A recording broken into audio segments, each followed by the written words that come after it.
Good afternoon, Flosstube. It is October the 3rd. We have a public holiday here in Australia. So I am taking the opportunity to do this recording for you. I had a September one recorded and I don't know what happened. The camera was doing a whole flickery thing and strobe type thing, and it was awful. So we are doing a double month here. So let's see if this works. So firstly, welcome to all my returning viewers, and a special welcome to my new viewers. I've had a couple over the last 2 months. Lovely to see your subscribes come through. I hope you enjoy what you see. So let's start with what I achieved in August. So August was I decided I wanted to focus on my Heaven and Earth design called Ride of the Yokai by Ruth Thompson. This is what it'll look like. I do a cut and paste thing and then laminate it all together.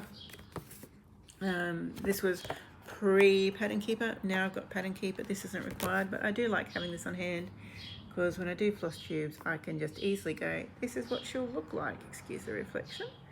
So I am working in this corner here, and the goal was to get this piece to 10%, and it is there. She's a big one. When I was first looking at this pattern I was thinking I would get supersized max color, but then I realized that as I stitch on 18 count, the regular size just fits. Like, that is the end all the way over here, and this is the corner I'm working on. So this is where I got to. So I got to my 10% and I sort of wanted to finish a whole 1%. So 1% is 4,110 stitches.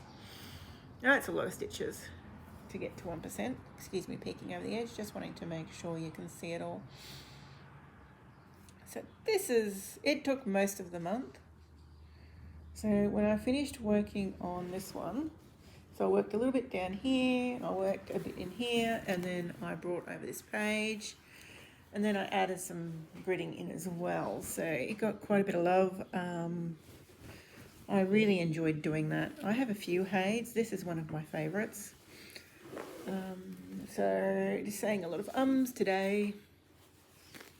So that is Ride of the Yokai. Excuse me while I fold her up. Okay, so that's that. So then there I go again. I progressed with Cathedral Woods Goddess. So because I finally got my Chronic order in, because Chronic's been on back order for a long time, and I really do love her. And I started with just wanting to get her antlers done and get the what do you call this bit on her dress? Well, there's a feature piece on her dress that comes down here, and it is all Chronic, and I've not finished her yet. This is, and I'm back stitching as I go as well. So this is what I got done in August, and I got to about there. So once I got to there, and especially once I got the face in, I mean, isn't she gorgeous? I could not stop, and I ended up doing all of her skirt and a fair bit of the ribbon work down one side. So this is my Cathedral Woods Goddess.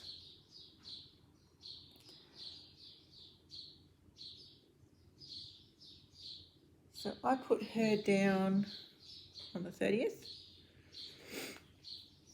because I thought I would swap out to something for October, but then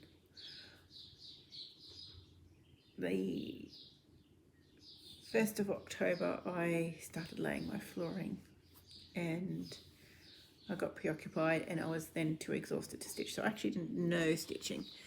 So I ended up fiddle-farting around, and then I decided I would do a bit of a palette cleanse because I couldn't decide what I wanted to work on. Nothing was really calling me. I sort of had plans that I would touch on something I started for my birthday, then I was going to do a chatelaine, then I was going to do this, and then I was going to do that, and then it was like, oh, do I do a new start, being my birthday month? And then it was like, no, I don't want to do a new start. So I pulled out old birthday start, and that is, and it sort of meets Dark October's requirements because, well, mainly the title, and that is Life After Death, Long Dog Stitches. But it's not exactly dark because, of course, I've done it in Vibrance. And this is a funny one. I love the pattern. I enjoy stitching on the pattern. The coloured fabric behind is not my usual colour tone that I would normally enjoy and love, but it just works with this thread. It's a Silk for You thread, and every time I pick it up and start working on it, I just really love the colours. So what I've done the last couple of days, in between getting some boards down and pulling up vinyl, and that's fun because it's glued down, is this little corner here, and it's just basically this straight line around the corner, and then this crown and this little bird, well, these two little birds actually, because I have started the second's head, and it comes down to a fleur, sort of like a fleur-de-lis flower, and then this will shoot up this way. So it's so pretty. So that's my bottom corner there.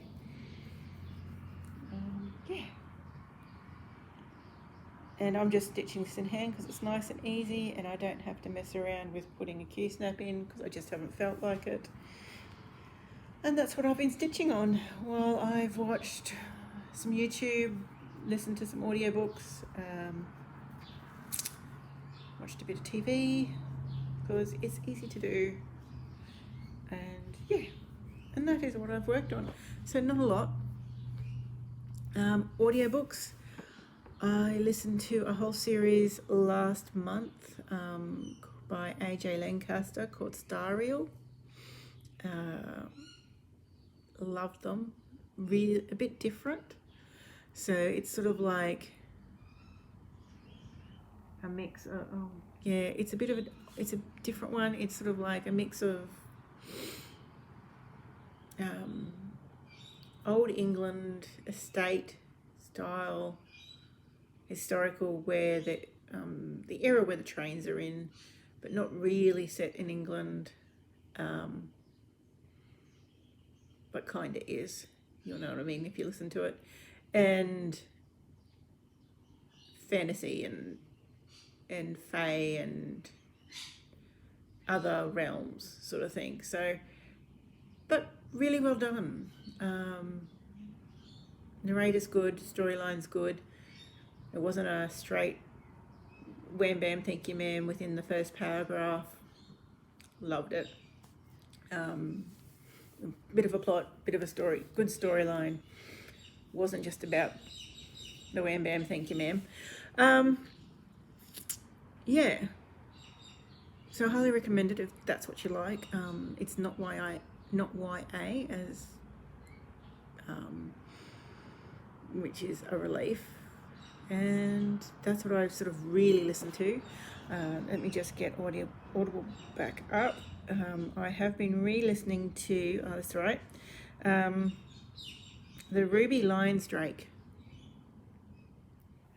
books. Mandrake Company. I've up to book 3. I haven't gotten the others yet. I think I probably will. It's just, I listened to them for the first time, and after the third one, I was a bit over it. Change of topic time. What else I've been fiddling with? There's a couple of other things. So this is my segue. So a little tool tip. So I use Annie's Keepers, and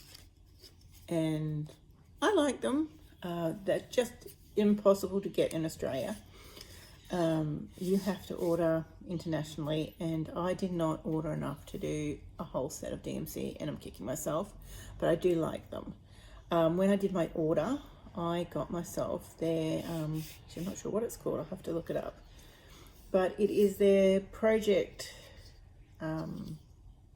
accessory, and it comes like this, and it comes with a stack of these cards like this. And I've not used them until now, and that's because I got myself some erasable gel pens, which I am in love with, and so I can use these, finish the project, erase and reuse. Makes it a lot more usable. So this is the one I did up for my Cathedral Woods Goddess. I got down to a few colours that were being used very regularly in the skirt. So I was constantly rethreading. And how it works is you can slip this in here, but it does sort of overhang a bit and is awkward. But you can get, so when you do order them, you can get these ones, these project, they call them project bars without the hooks. Excuse me, Matilda. So what you do is you get your project bars, slip in your threads, and you can then slide this in here, and then you can line it up with your thing, and you have got your symbol, your colour, and your thread. So I've been doing that up.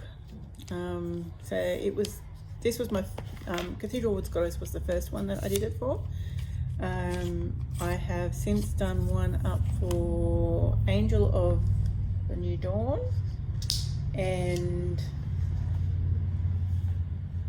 I can't think which other one I did it for. One of the others, anyway. So I'm probably going to do it up for all of them, because it was so handy. So instead of trying to do it in number and symbol order, what I'm going to do it in is, I know, Venetian opulence, like symbol clusters. So you know how when you're working on a section and you're just working the colors out and out and out, yeah, so I've done it in symbol clusters, so where the symbols all appear together, so I can just work on one great big section, get it done.